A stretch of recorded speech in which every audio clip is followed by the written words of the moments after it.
Chers étudiants de la première année de la section française, nous allons reprendre nos cours en criminologie et pénologie, mais cette fois-ci à distance. Et nous étudions à la page 19, chapitre 2, la sanction pénale. Jusqu'à la fin du 19e siècle, le droit pénal ne connaissait pas qu'un seul type de sanction, la peine. Le succès de l'école positiviste, proposant les mesures de sûreté, a substitué une conception dualiste à la sanction à la conception monisite du passé. Section 1, donc, la peine. Petit a, la définition de la peine. La peine est la sanction infligée au délinquant en rétribution de l'infraction qu'il a commise. Passons maintenant à la traduction de cette page 19. Chapitre 2, la sanction pénale. Al-Gaza al-Guinée. Jusqu'à la fin du 19e siècle, le droit pénal ne connaissait pas qu'un seul type de sanction, la peine. حتى نهاية القرن التاسع عشر لم يكن قانون العقوبات يعرف إلا نوعا واحدا من الجزاءات الجنائية وهو العقوبة. Le succès de l'école positiviste proposant les mesures de sûreté, نجاح المدرسة الوضعية والتي اقترحت التدابير الاحترازية a substitué une conception dualiste de la sanction à la conception monisite du passé. استبدلت المفهوم القائم أو تقليدي الأحادي للجزاء في الماضي بمفهوم جديد ثنائي الذي يشتمل على العقوبة والتدبير الاحترازي. Section 1, la peine. هنبدأ أولا بالعقوبة. Définition de la peine, تعريف العقوبة. La peine est la sanction infligée au délinquant en rétribution de l'infraction qu'il a commise. العقوبة هي الجزاء الذي يفرض على الجاني لقاء الجريمة التي ارتكبها. Page 20, caractère de la peine. L'article 66 de la Constitution égyptienne stipule que la peine est personnelle et il n'y a pas d'infraction ni de peine que selon une loi et la peine n'est applicable qu'après un jugement judiciaire. D'après cet article, la peine doit jouir des 4 caractères légal, égal, pour tous, personnel et enfin judiciaire. وفقا للدستور المصري العقوبة شخصية ولا جريمة ولا عقوبة إلا بناء على القانون ولا عقاب إلا على الأفعال اللاحقة على دخول القانون حيز النفاذ. بناء على هذا فإن العقوبة يجب أن تتمتع ب4 خصائص. أولا الشرعية، ثانيا المساواة أمام الجميع، ثالثا أنها شخصية، وأخيرا أنها قضائية. 1. Légal. Pas de peine sans un texte. Seule la loi ou un règlement dans les limites légales pour les contraventions détermine les peines. Il en découle que le juge ne peut prononcer une peine non prévue par les textes. Il ne peut prononcer une peine supérieure au maximum prévu ou inférieure au maximum prévu par les textes. Cependant, notre système pénal n'est pas un système de peine fixe. En effet, le législateur laisse au juge des larges pouvoirs quant au choix de la peine et de son taux afin de pouvoir adapter la peine à la personnalité du délinquant. الشرعية، العقوبة الشرعية بمعنى أنه لا عقوبة دون نص. وحده القانون أو اللائحة في الحدود القانونية فيما يتعلق بالمخالفات هو الذي يحدد العقوبات.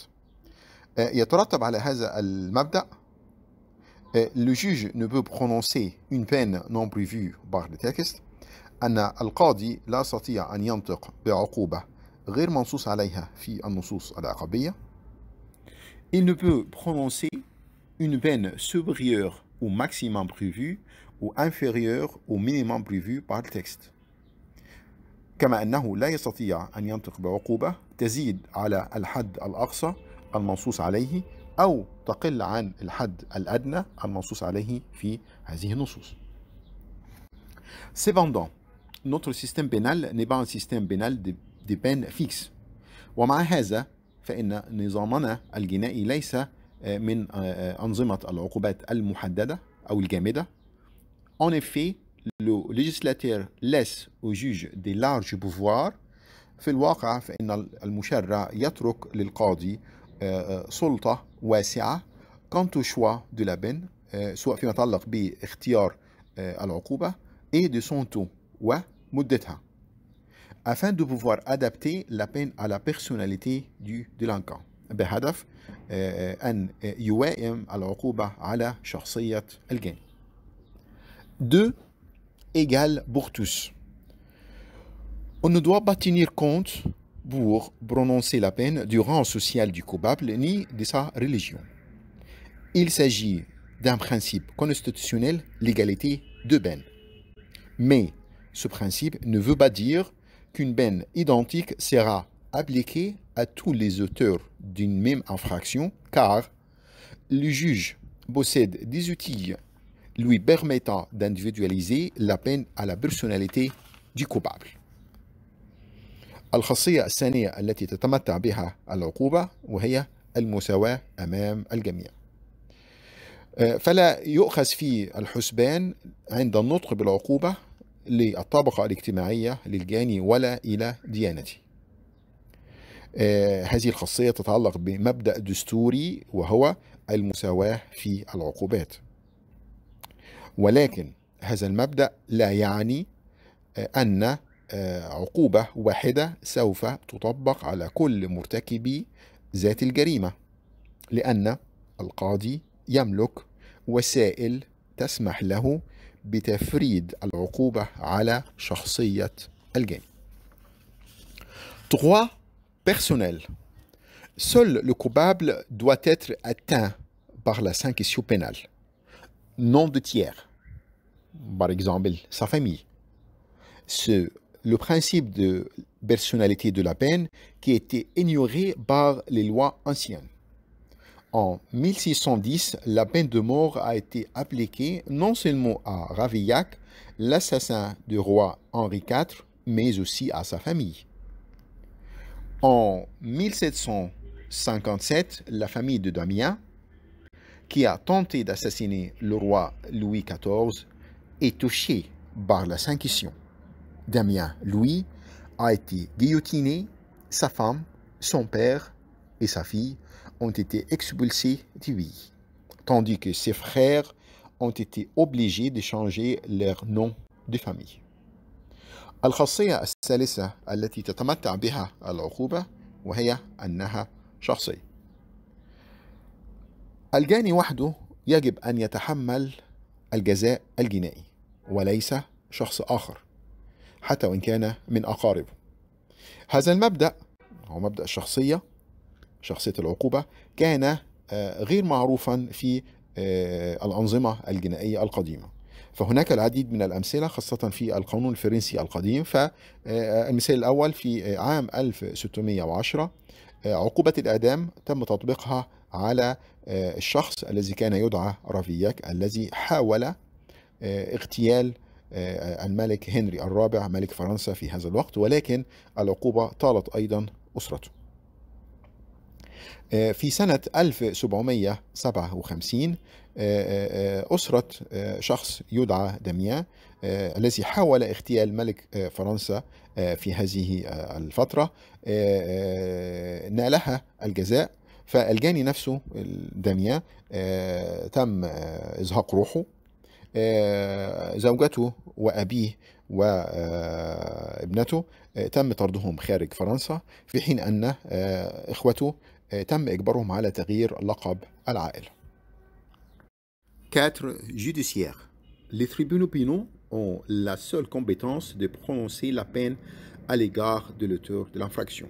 Cela se justifie par le fait que la peine porte atteinte aussi bien aux libertés individuelles qu'aux droits fondamentaux et par la nécessité que l'autorité qu'on est en charge soit en mesure de protéger.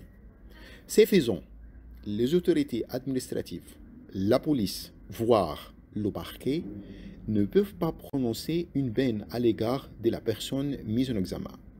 Ils doivent saisir le tribunal pénal. الخاصية الرابعة والأخيرة للعقوبة وهي أنها قضائية. فقط المحاكم الجنائية هي التي تختص بالنطق بالجزاءات الجنائية في مواجهة مرتكب الجريمة. Cela se justifie هذا يجب تبريره بحقيقة أن العقوبة تمثل مساسا بالحقوق والحريات المتعلقة بالشخص وبضرورة أن تكون السلطة القائمة عليها قادرة على حمايتها وبالتالي فإن السلطات الإدارية الشرطة بل وحتى النيابة العامة لا تستطيع أن تنطق بعقوبة تجاه مرتكب الجريمة اللي هو المتهم فيجب عليها كلها أن ترفع الأمر إلى المحكمة الجنائية المختصة. Donc, aujourd'hui, nous avons appris la définition de la peine et ses caractères. S'agissant de la définition, la peine est la sanction infligée au délinquant en rétribution de l'infraction qu'il a commise. العقوبة هي الجزاء الجنائي الذي يفرض على الجاني لقاء الجريمة التي ارتكبها. Quant aux ses caractères, la peine se caractérise par 4 caractères. Premièrement, la peine est légale. العقوبة شرعية. 2. égale pour tous. تتميز العقوبة بالمساواة أمام الجميع. 3. la peine est personnelle. العقوبة شخصية. 4. la peine est judiciaire. العقوبة قضائية بمعنى أنها لا تطبق إلا إذا صدر حكم جنائي من محكمة مختصة. Chers étudiants, c'est tout pour aujourd'hui. Je vous souhaite une bonne réception et bon courage et à la prochaine fois.